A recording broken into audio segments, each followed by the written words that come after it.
and gentlemen, welcome back to Those Two Geeks. My name's Alex, his name's Joe, and his name is Matthew Klein, superstar author of Crashing #1. You may remember him from the last time we spoke.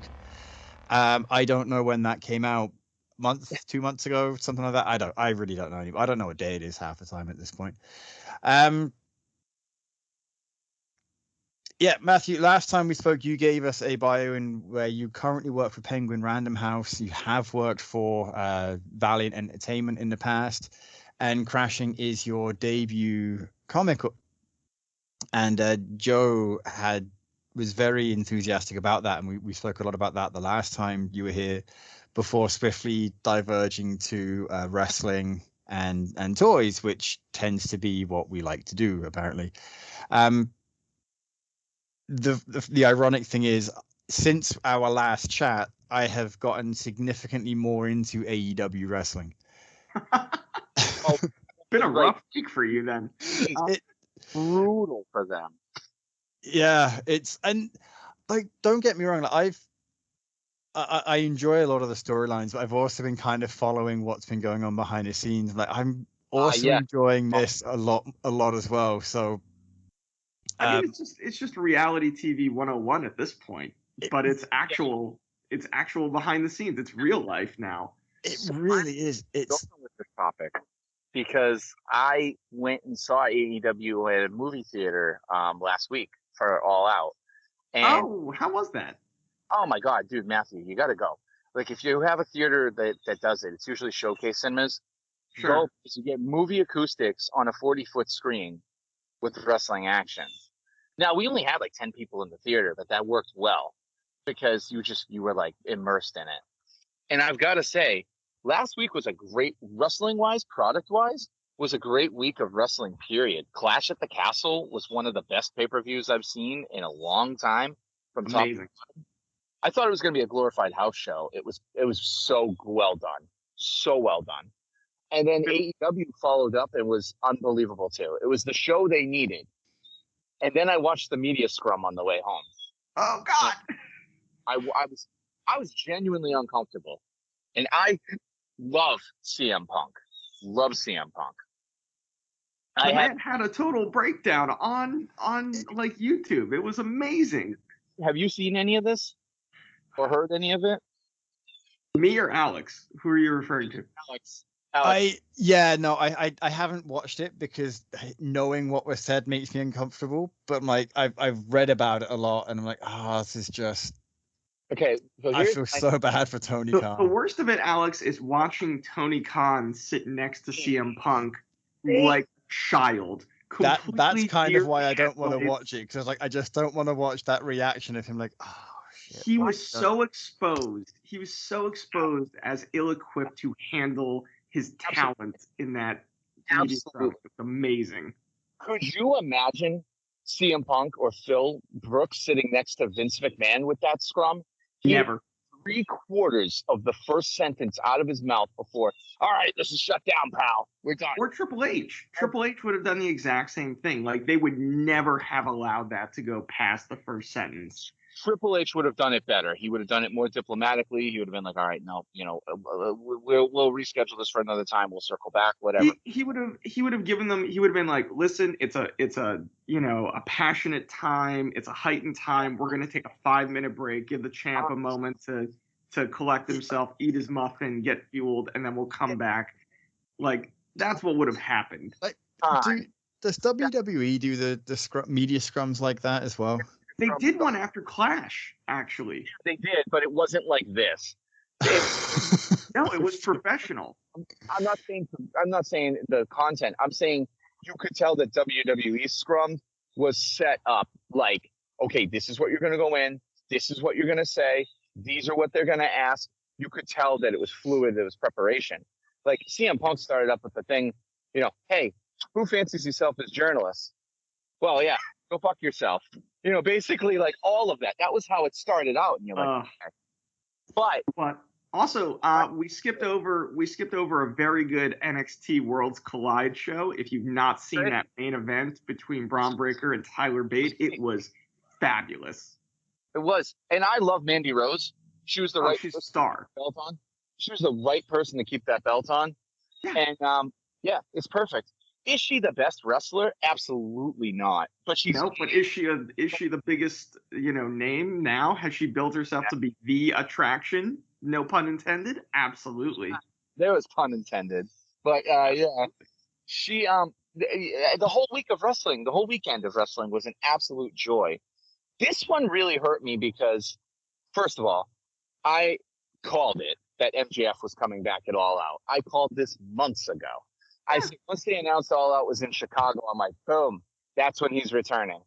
And then once they announced that Punk was going to go against Mox for the title, I was like, it's a guaranteed lock. MJF will come down after Punk wins the belt. There's no question in my mind. Mm-hmm. How they got there, though, I can even be surprised. Because when they did that Dynamite in Punk versus Mox, and Punk lost right away, I was like, what the hell is this? I was like, oh, they're trying to prove me wrong. And then I didn't see MJF coming as the Joker. But I will tell you this. When he did the reveal, it was well done. When they had, the clip of CM Punk saying the greatest trick the devil ever did was make him think that he didn't exist. And that went back to their promo like 3 or 4 months ago before the dog collar match when MJF did it. And I just loved the synergy with everything and how it just was a nice bookend. So the moment was great. And MJF got a face pop in Chicago. Like the second he was there, as soon as he came out, people were chanting MJF. And then he, flipped them off and everything, just typical MJF style. I was like, this is beautiful. Like now they got Full Gear or whatever show, Arthur Ashe Stadium, which is what I think they were going to do. The Grand Slam, I think. Right, Grand Slam at Arthur Ashe in New York. Yeah. So I'm like, that's like late September. So I was like, okay, that's perfect. And then what do we get? That should have been the fallout from that. CM Punk should have got up there. It should have been about the night of wrestling they had against the week of wrestling they were against, and the return of MJF and what it does and opens up things. And that's what it should have been. And you could tell that the reporters wanted to ask nothing but that, basically. And except for that one person who wanted to talk about Adam Page. And it just evolved into Punk sour grapes over Colt Cabana, which in his own words shouldn't matter because it's over a fucking decade ago, was what his words were. Well, then why did you spend 30 plus minutes? Exactly. Yeah. Well, clearly it matters to you. Clearly that matters to you. Because not only that, but apparently that mattered more to him than winning the title. That mattered more to him than doing his job. That mattered more to him than being a professional. Right. And now you had 15 matches on that card if you included the pre-show. No one talked about a single one of them for 5 days. No, nothing. No. It's like that show didn't even happen. Amazing. The match was beautiful. Yeah, I'm not gonna lie. I didn't watch the trios match between the Elite and United Empire, but the bits I caught were phenomenal, and I wasn't expecting this one to have the same impact, but it totally did in a very different way. I did find myself genuinely cheering for John Silver to go through, but alas. I assume that you all saw the MJF John Moxley promo on Dynamite. I did, and so that was disappointing. That was so disappointing because that should have been an MJF solo promo where he came out. Agreed. Mm-hmm. Everyone, it was like, I'm fucking back. I'm the man. Like, it was great, but you could tell what it was Tony Khan circling the wagon saying, okay, guys, we got a rah. Let's go out there and make me look good. Come on, save face, because it reeked of that. Because after the show, Tony Khan put out this tweet. That was my favorite Dynamite in years. Yeah, I bet it was. I loved the reaction. Like MJF played to that crowd so well. Like he came out and was like, is he on a face turn right now? Is this MJF as a face? No, he is. The fans are going to turn him face. The fans are in the midst of trying to turn him face, which is another major uphill thing that they're fighting against right now. They failed with Cody when this happened, and they should have rolled with it with Cody. Exactly. So you hope Tony learns his lesson. And you hope MJF doesn't fight also against it, because no, but that's the thing. He left as a baby face. He left as a tweener, is what he did, and then he comes back in Chicago, and he gets a bigger pop than CM Punk gets. That night he did. I have to admit, he did. and that's that was actually the problem with doing it at All Out. Is what's your big focus? Who is supposed to get cheered at the end of the night? Because it was MJF who got cheered, not CM Punk. So now you've muddied the waters as to who's the face and who's the heel. So that's tough booking too. So I found that the rivalry between Moxley and Punk, it was very blurred as to who was the heel and who was the face at any given time. It wasn't. It was a babyface versus babyface. It was, and it was 2 months of story that they crammed into 1 week of storytelling, which was a problem. That's the buildup did not work very well for that match. I agree. You can't feign an injury 10 days before your rematch, claiming that, well, now my ankle's fine. He didn't sell it throughout the entire match either. It was like it never happened. Yeah, and then he actually injured himself. And then he actually again elbow. Yeah.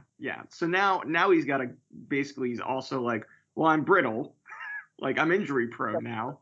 There's no question at this point. They've tried to throw the belt on him twice, and within a day, both times of getting the belt, he's pissed with that belt. Both day he's gone. He'll be gone for about 6 to 8 months. But here's the bigger question: he could be gone. Period.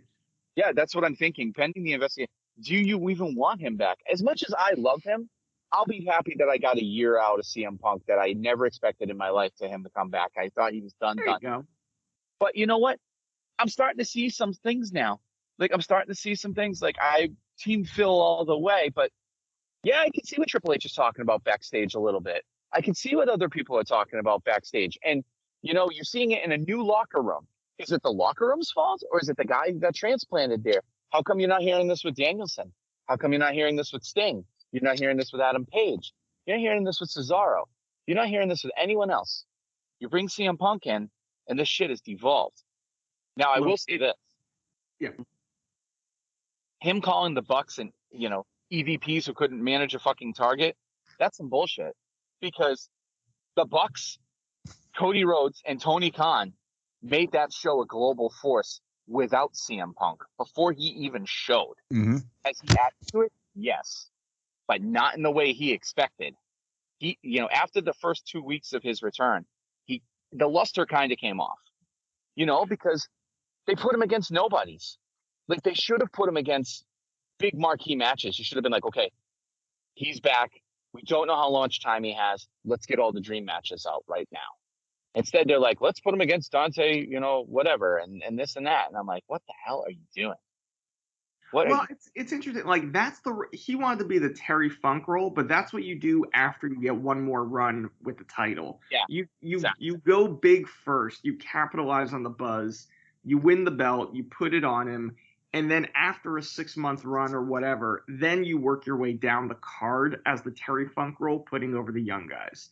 It was actually done in reverse of what would probably worked best. But also, let's be very clear. There's the old saying, if all day long, all you meet are assholes, guess what? You're the asshole. Mm-hmm. And that's the thing with CM Punk, is everywhere he's gone, everyone else was at fault. Everyone else was the asshole. Yes, exactly. And that's the thing. But, he did say it. It's like CM Punk was, what did he expect? He knew what he was doing. Tony Khan should have shut that shit down. He knew what he was doing. He was like, hey, if you got a problem with me, come talk to me. But then he went further in the scrum at some point. It was like, hey, I'll go walking up and down these doors to, all these to find somebody. So you're the Bucks, you're Omega, you're Adam Page. He's saying all this shit about you. You're pissed. You're like, you know what? Fuck this guy. I am so mad. Who does he think he is? But you're the EVPs at the same time. You're not allowed to put your hands on an employee, dude. You're the EVP. You don't do that. Your management. That was stupid of them also to try and make that was an inexperience thing right there for the Bucks. You're not talent at that point. You're management, and you're never going to be on the same playing field as your employee. So it doesn't matter how much he hurts your feelings. You either fire him or suspend him or fine him, but you don't go and provoke a physical confrontation like that. And then you hear Ace Steel through a real chair. Yeah, gone immediately. That's it. You're done. But go away. Yeah, there's no way anyone comes out of this smelling like roses. Like, should Punk have said what he said? Absolutely not. Should Khan have shut him down a lot sooner than he did? Absolutely. Should the Bucks and he didn't shut him down at all. He waited for Punk for 25 minutes. Exactly. Punk literally got up and walked away on his own terms. He didn't do anything. And that's the problem, is that, like, this isn't a pipe bomb. This is someone clearly airing grievances that's going to devolve. So, like, that pipe bomb was planned out and agreed upon by everyone ahead of time it happening. Right. Everybody. Real life. Mhm. Yeah. Like, this was not a pipe bomb. This was a meltdown. This was a mental breakdown. So, yeah, because you could tell, because Punk would be like, he answered the question. He'd be like, I'm fucking done talking about that anyway. I shouldn't even have to be up here spending my time talking about it. No, you're spending the company's time on what was an amazing pay-per-view. Yeah. This is what the win Tony Khan needed, because AEW has been kind of stale for the past 2 or 3 months in the ratings. So just been able to get over the hump. And no one can tell me it was not due to MJF being gone. He puts eyes on the product, period. That was proof. Dynamite's first hour proved it. Look at their second hour. But the issue was, they'd be like, oh, okay, well, Punk, how do you feel that MJF being back? Like, what do you think that's going to do, now? What's your message to him this time? He's like, yeah, that's a good question. Another thing about Colt Cabana, he holds it. Meanwhile, if you watched the build-up to Clash at the Castle, you saw some of the greatest video packages ever in history for Drew McIntyre.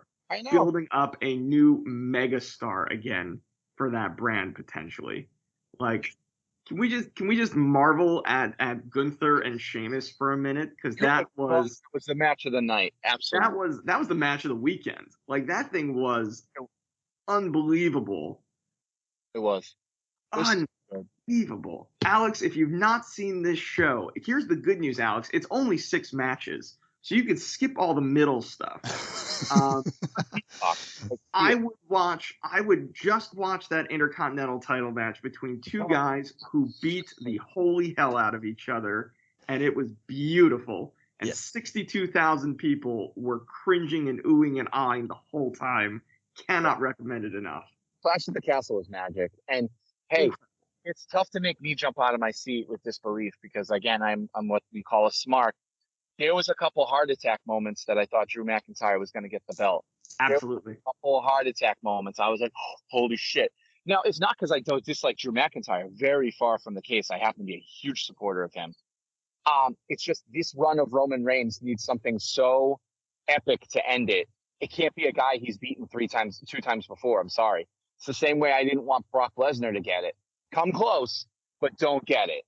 It could be Cody. The Rock is still rumored to challenge him at WrestleMania, which would be a huge, huge deal. Like, it's hard, and you can't argue with the success right now, right? Like, don't screw it up while it's still working is the other thing. So, he's carrying the company and carrying himself as a man through all his 2+ years right now. Now, yeah, people are like, oh, he's on a hiatus. Yeah, he's on a hiatus at a time for like 3 weeks. But he has carried himself. He's had no injuries. And when he's off the mic, he's endearing to the crowd and this and that. Like, I mean, he's the company man. You can see CM Punk, who's been begging for this ball back to 10 years ago, begging for it day in, day out. And this is what you get 2 times you put the belt on him. First time you get this crying blubberfest, which I was like, I know this isn't going to last. And then you get like this crying over fanfare that he had. I'm here for you. I'm here for you. No, you're here for you. And that moment that Mox said the last Dynamite to the pay-per-view, when he's like, dude, I know you. You're here because you ran out of money. Like, he's right. He ran out of money because he's not here for the fans. He's here for CM Punk. He's here for himself. And that's fine. There are star power people that deserve that role. But when you run it like this, like, Jesus, they're worried about what MJF is going to say on the mic, Time Warner. Time Warner must be sending Tony Khan so many letters, because if you had to be the guy who beeped out the F-bombs in that scrum, Oh your my feet gosh. was tired. It was just Morse code, because he just didn't stop. And Tony, No, and that's the other thing is just like, you know, even Jericho at the press conference talked a little bit about like the talent meeting and stuff, and it's like, yeah, we have a major contract coming up, and like we're going in there, we this is not playtime. Like you are jeopardizing people's actual livelihoods with behavior right now. yeah. Oh gosh. I'm just is there anything about Crashing though that you want to discuss before we run out of time today? I should ask that question. Yeah. I'm not gonna lie. We've been talking about wrestling for so long. I actually forgot you were here to talk about a comic. That that's Follow up if you want, Matthew. A little more preparation.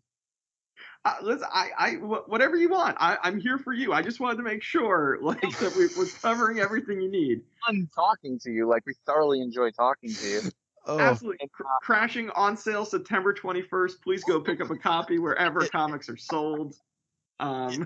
Yeah. So again, like just to circle back, folks, Crashing is a really good comic. It is fantastic.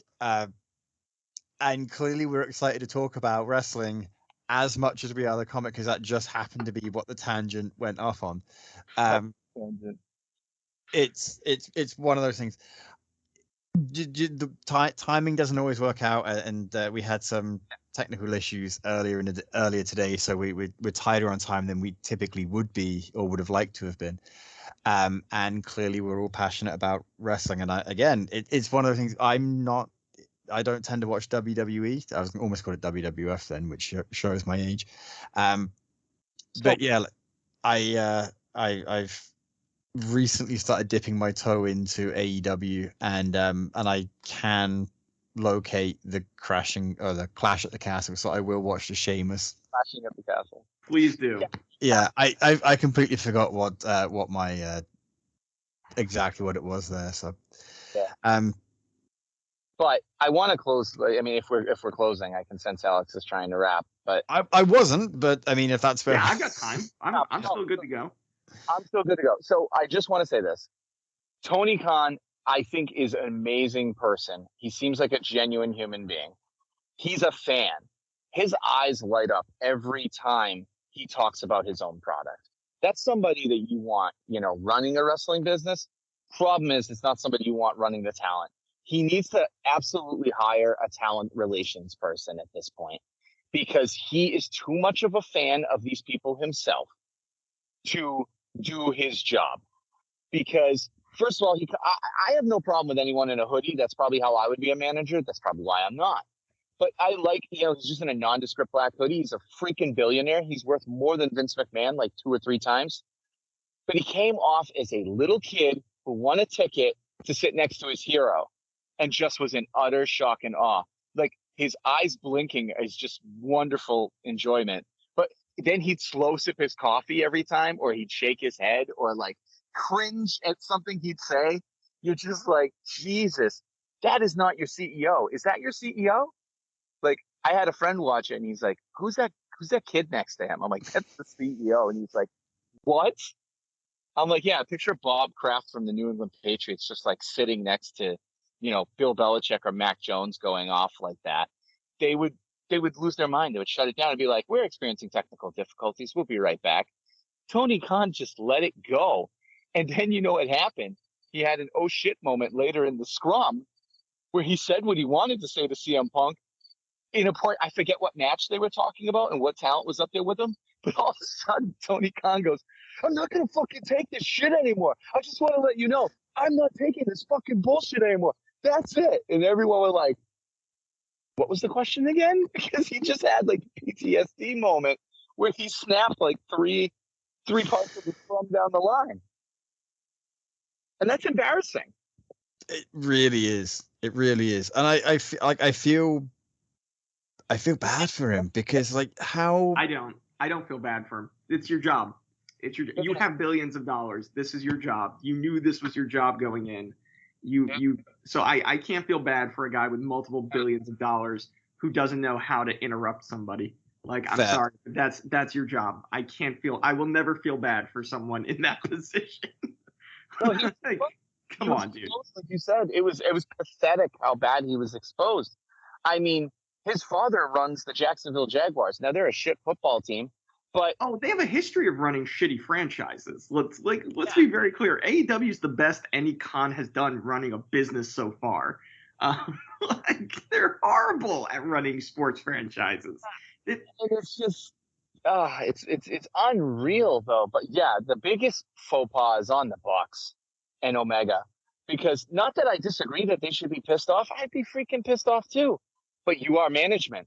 You take it out. You take it out with a reprimand. You go, you know what, Punk, can't have you talking like this. You want to talk about this? Let's do litigation. Let's do something else. How about you're on a 3-week hiatus? Go home, cool yourself off, get your ass back, and we'll work together. Not, I'm pissed off, I'm gonna go, throw on my Nikes and run down and start beating the shit out of each other. Like, are you a fool? Like, what is wrong with you guys? Like, no wonder Cody Rhodes jumped. He saw the writing on the wall. It's like, I was gonna say, man, like they really they really exposed themselves for being so inexperienced in being able to handle this situation. Because again, the thing you kept hearing afterwards was this would never happen in WWE. They would never let this happen in WWE. This wouldn't have an Impact. Probably not. No, I don't think they would allow it to happen in Impact. I don't think Billy Corgan would allow this shit to happen in NWA even. Like, they really got exposed. And that management is one of the weak points with that company. Which sucks. That's like, and I don't wish that on anybody. And it's like, again, we're talking about a media scrum. We're not talking about the 15 matches and the 35, 40 talent that went out there that night to actually, and that's disgraceful and that's embarrassing.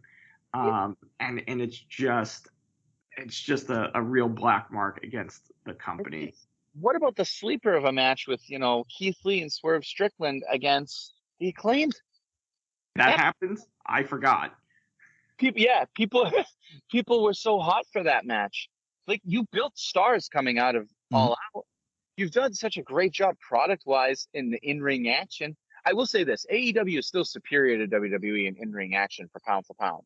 Maybe not the marquee matches, because like you said, Braun Breaker and Tyler Bate was phenomenal. That was so good. Great. So good. But pound for pound, you throw a John Silver with like most of them, they're going to outdo the average Raw match. You know what I mean? You're going to outdo that. It's the storylines and it's the management of the product that they have the leg down on. They're just not there with it.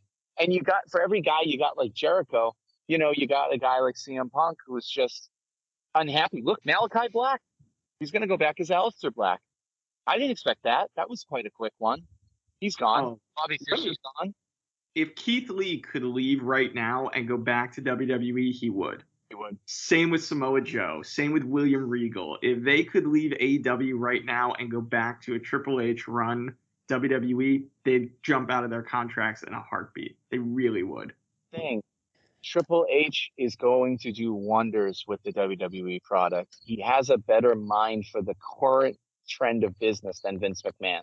I'm not going to say Vince McMahon didn't have a mind for business. That would be the stupidest thing I could say. No, he was the greatest mind of the business of all time, based on his success. His time is past because he's just out of touch with what's going on today. Look at Karrion Kross. Luckily, he's salvaged. God, he was brutal when he brought him up to the Raw roster. Adam Cole, all those people. That's why Adam Cole said, hey, if you ever try to bring me up to the main roster under Vince McMahon, I'm leaving. And he left. Because he's like, I'm not going up there and getting shot in the foot and then ruining my brand. Unfortunately, AEW hasn't done much for him. He won the All-In. And he got hurt. And Kyle O'Reilly goes over there and he's getting neck surgery. Bobby Fish goes over. He just, left. And it's just like, it's a lot of money you spend on talent that you're not able to capitalize on. Yeah, but I will say this. the one person who's impressed me the most, and I happen to be a very big fan of him, I'm reading his book currently, is John Moxley. That guy is a professional. Yes. He does his damn job. And like, he's one of my favorites anyway. I love the New Japan run with John Moxley. If I got this guy in WWE, he would have been one of my tops there. But, you know, who knows? You still might in a few years. Right now, he's supposed to be on vacation. And he was like, well, I'm supposed to be on vacation right now, but they brought me back, and that wasn't a lot because they were like, go home for 3 weeks, rest up, you've done a great run. He's like, I got to come back and mop this shit up, you know? And then he got shoehorned into the MJF promo, which I said, really, I think hurt MJF. That promo itself, when he trolled the fans, would have been great by itself. It didn't need everyone else jumping in. That should have been MJF's, did you miss me? I'm back, motherfuckers, type of thing. And I was like, well, you know what? Tony Khan's got to be so PTSD. He won't mention shit about WWE. And MJF is like, hey, maybe I'll take it over to WWE in 2024 in the Great Bidding War. Maybe I'll bring it to my favorite wrestler of all time, The Game. I'm like, damn. Like, he's just shitting on Tony Khan, like, right now. I'll tell you what, AEW is making a lot of money off of WWE, is all I'm saying. They've spent 3 years making money off the WWE name, basically. Yeah, and I will say this, though. It's funny how the narrative changes, because I saw a screenshot. I should send it to you. Triple H in 2019, they were like, well, what do you think about NXT? How do you feel about the success as a developmental brand? He goes, I would never call it a developmental brand. That is to lower the standards of what these people are doing. He's like, this is our third brand. They are just giving it as much as good of the product as our other brands. They are stellar. They are right up there at the top. And then he does an interview last week, and they're like, well, how do you feel about AEW taking it to you guys? He goes, well, I mean, they beat our developmental brand. What are you going to do? I mean, that's really what it is, right? Oh, for sure. You know? But, yeah, no, Triple H is doing great things. I hope he doesn't get crazy bringing people back. Braun, that's okay, but don't just start bringing everyone back. You have a success formula. You have the talent. Use it. And, hey, AEW is shooting himself in the foot. I don't see it course-correcting anytime soon. So just keep on plugging away at it. And you might I don't think you'll put them out of business. Tony Khan's got too much money to fail. No, of course not. And I don't think that's his goal. I really don't think he's putting a focus on them. It's fresh. He's re-injecting the product with fresh talent, fresh matchups. He's changed the storytelling. He's changed, and look at the Raw ratings. Everybody wants to talk about ratings. Fine. Raw's up above 2 million viewers 3 weeks in a row for the first time in 2.5 years. So it's doing well. And you got Aleister Black coming back. He's probably going to go throw in with the Judgment Day if I was to guess. That'd be a great fit for him, quite frankly. Yeah, absolutely. So, I mean, because Damian Priest is cool, but he's not the leader cool. Like, Aleister Black would be perfect. And Rhea Ripley's the star coming out of that group right now. Absolutely. She's amazing in it. Fucking hate Dominic Mysterio. Just can't stand the kid. One, you're on television every week. You're a legend. Your father's a legend. You're a superstar. Get a damn gym membership. I know. Two, please work on your acting skills. I'll tell you what, though. I think this is a great role for him, just being Rhea's lackey, who she just bosses around. I'm like, this is the best role he's had so far. He's unlikable. That's why. But, no, I mean, wrestling's really exciting. Alex, if you missed out on WCW versus WWE back in the day or WWF, this is kind of the reincarnation of it. No, it's not, Alex. No. AEW has to be competitive before it's actually WCW versus WWE, and they're nowhere close to competitive. They don't have market share. They don't have ratings to compete. They don't have TV contracts to compete. They don't have merchandise to compete. They're not doing live events. They're not doing any of that stuff. They're not competing with WWE. They want you to believe they are. They are not competing with WWE. This is like ECW and WWE back in the mid-90s. That's who you're dealing with. More appropriate, fine. But I mean, people move the goalposts. So, look at Dynamite. It can't even do 1 million rating. And then it does a 1.1. Oh, well, look, they can't even do a 1.3 million rating. It's like, guys, They haven't done a 1.1. They've done a 1.04 and a 1.03 and a 1.02.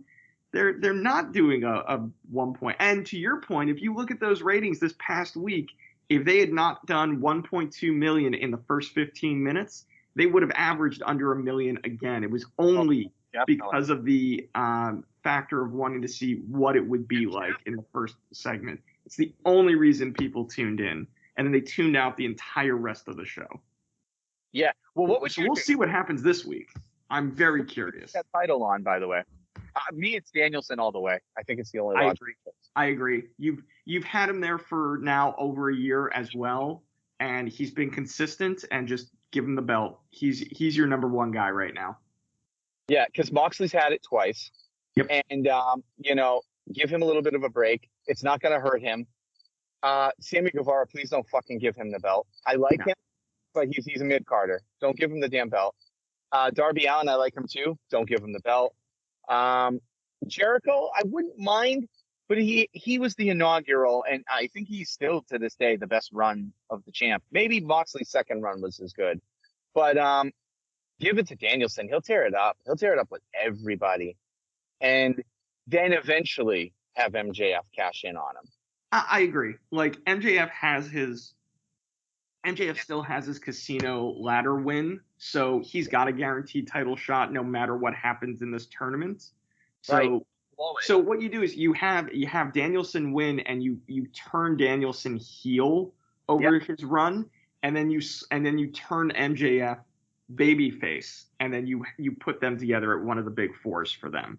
Like that would be the story, and you can have like Danielson breaking up the Blackpool Combat Club over the course with Moxley, or he leaves the club and turns on William Regal at one point. Like, there's great storytelling to be had there. But but it all starts with making Danielson the champ and have him rebuild the company image on his back, because he's the guy to do it.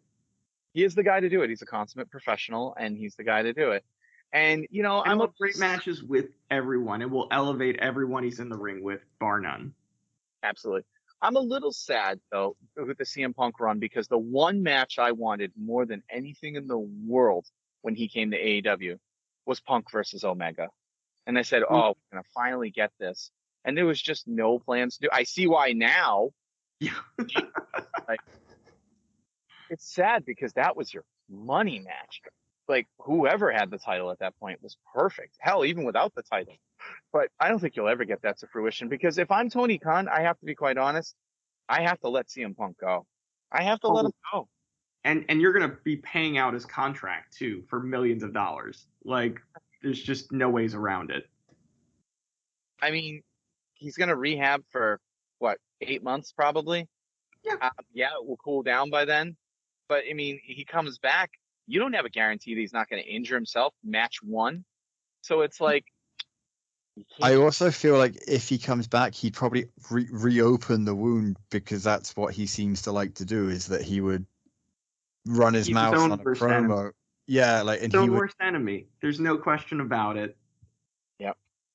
Whereas then you get someone like you said earlier, like John Moxley, who was on vacation and is perfectly happy to say, I was meant to be on vacation, but here we are. Yeah. And yet you're still acknowledging what's happening, but you're doing it in a way that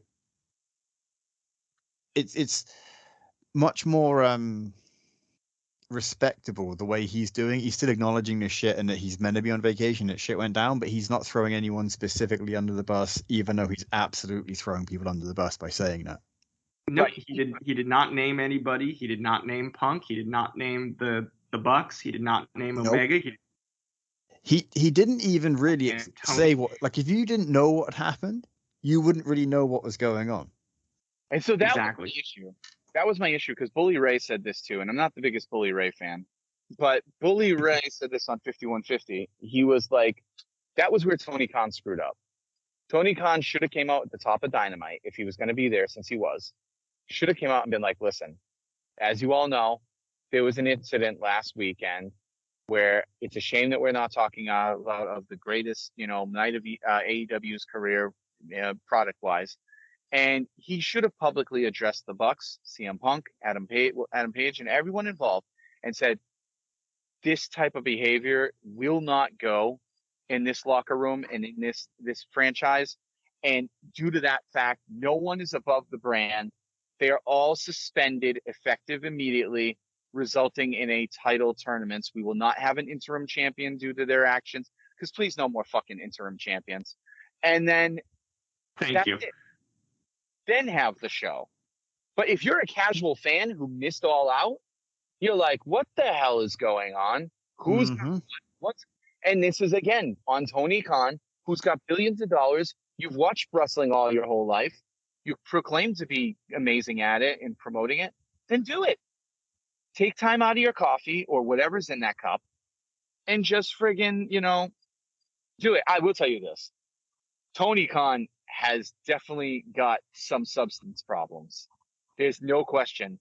Because I've been to 3 AEW live shows, and he gets on the mic and just rambles between the commercials. Oh, he's a terrible frontman for the company. He's into the microphone like not. And the joke is, how coked up is Tony Khan tonight? Because not a joke. I want to make one other comparison too, because the closest to this in WWE was the Montreal Screwjob, right? Yeah. The next week on Raw, after the Screwjob, Vince McMahon was on camera and said the immortal words. He explained what happened. He gave his side of the story. He leveled with the fans, and then he brilliantly turned it into money with the famous line, "Brett screwed Brett." I have no sympathy whatsoever. Brilliant. And that is the difference between Tony Khan and Vince McMahon. Vince had his own locker room mutiny. He dealt with it, but that is how you turn the situation from shit to gold. And Tony Khan could not do that. No, he just couldn't do it. And we're going to get a great tournament out of it. Yeah, we're going to get another one. Yeah, I'm guessing Arthur Ashe Stadium is where the new champion's going to be crowned. Well, now, and they're hurting for tickets at Arthur Ashe too. Like, they are not selling at the rate they did last year. I think there were still something like 8,000, 10,000 seats still available as of a week ago. So I know, I'm thinking of going. I really am. Depending on the price, I'm thinking of going with my buddy because he. There you go. Do it. I will be in South Carolina that night for a signing for Crashing #1. I'm still talking about that. Congrats. I'm unable to go. But I would have had I been home. I absolutely would have tried to get a ticket.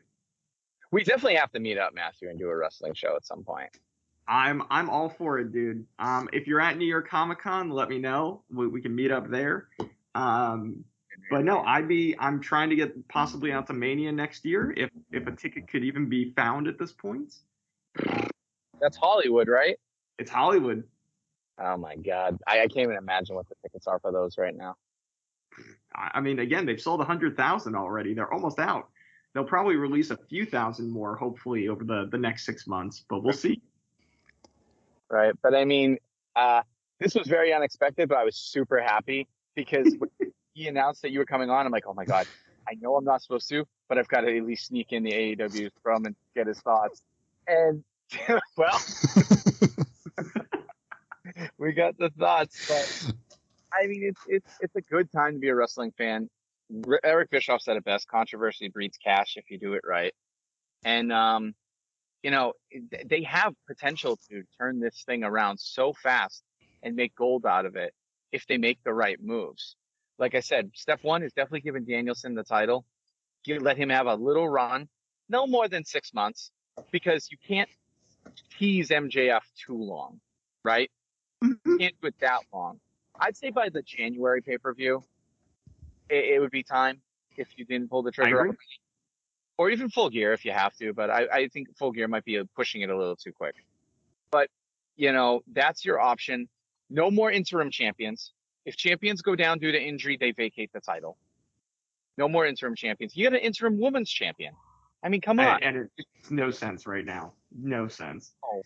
So But Alex, I want to hear your thoughts on Gunther and Sheamus, so I'm absolutely going to check in and see what you think of that.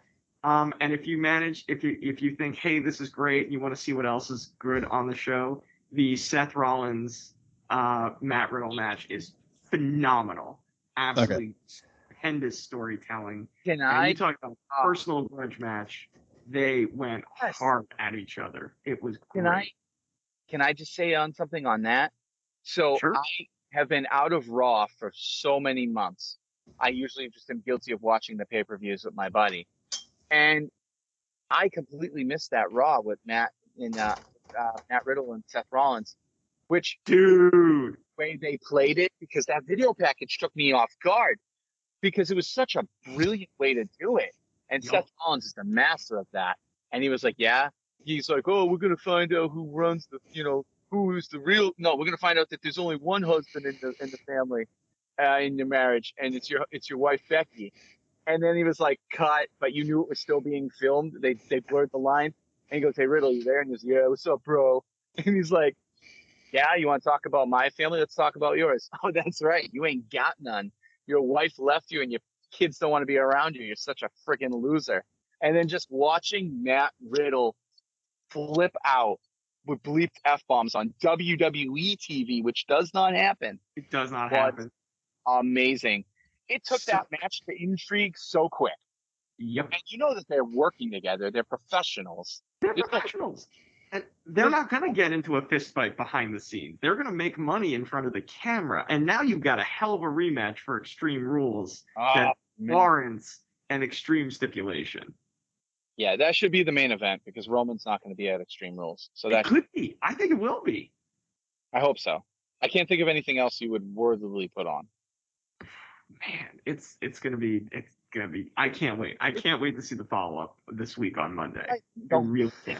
Fighting right now, and Alex, I just got again. I'm so proud of you. Listen about wrestling, and like that's by surprise when you're like, yeah, And when you said John Silver, I'm like, whoa, this dude knows John Silva.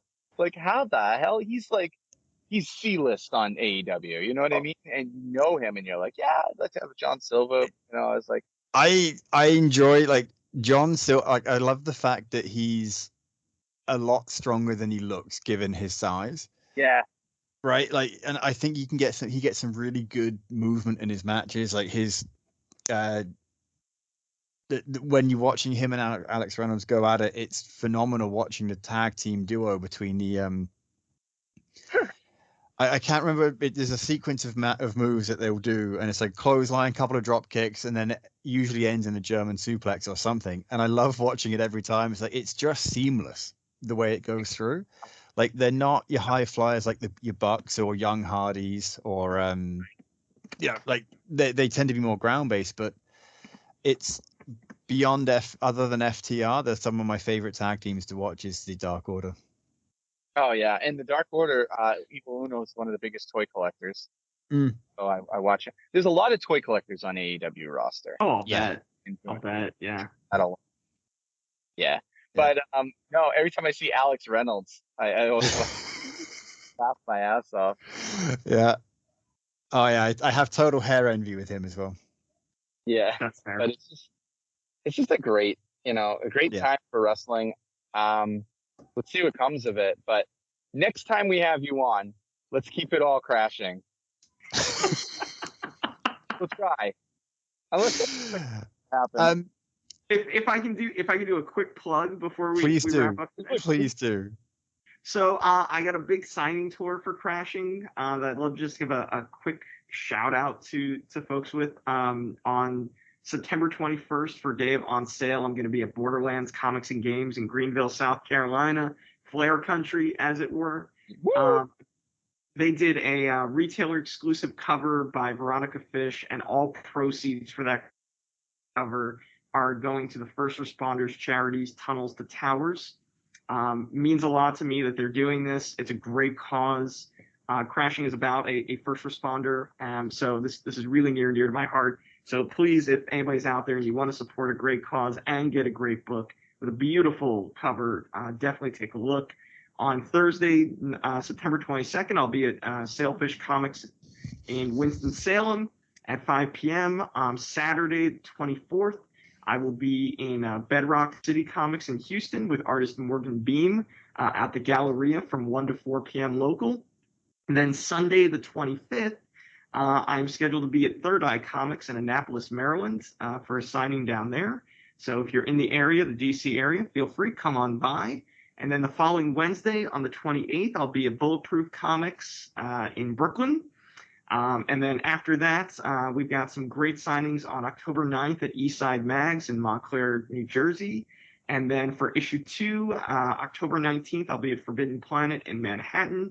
And then on Friday, October 21st, I'll be down at Captain Blue Hen Comics in Newark, Delaware. So that's the Crashing signing tour. If anybody's in those areas listening, please come on out. We can talk more pro wrestling. I'll sign your book for you.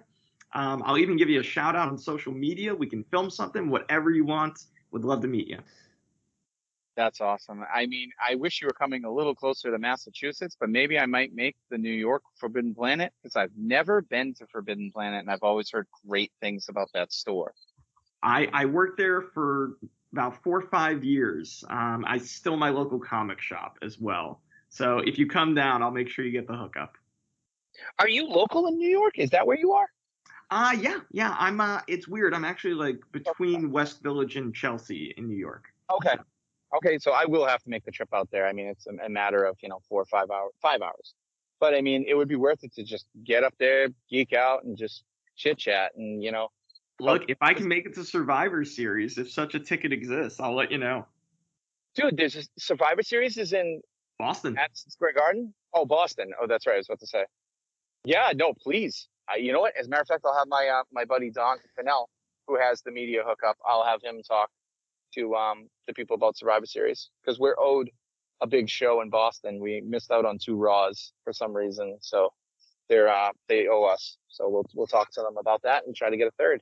That'd be amazing. Well, I'll tell you what, if we go to Survivor Series, I'll come back on for another episode and we'll just do a Survivor Series recap, Alex, and be like, all right, you know what? If you two are going to Survivor Series, I think my friend will probably split the PPV with me, so I will watch that and then we can. Alex, now we got to make it happen. Now we got to find a way to make it happen. So, all right, this is the new goal, is to see if we can. All right. Alex, you don't have Peacock? No, but you know what? There's a way. I'm sure we can figure out how to get it on that, and that we can figure out down the road. But yeah, I'm happy that this went from a show in theory about a comic to an entirely wrestling based show, and it clearly, obviously you're more than welcome to come back on at any time. And yeah, we'll get. I will take you up on it. It's always a pleasure. Please do. We love having you on. Right. This was the most us show it's been. We're going about one thing and just completely divert completely. Yep. So, all right, I do have to wrap, folks. I'll stop the recording and drop off, and you two can continue nerding out. I'm totally happy to do that. I just. A few minutes. Yeah, I've got to drop. So, folks, thank you very much for listening. We hope you enjoyed the show. Go buy Crashing #1. It should be out in a few days, depending on when this actually comes out. And have a great weekend. Take care. Bye.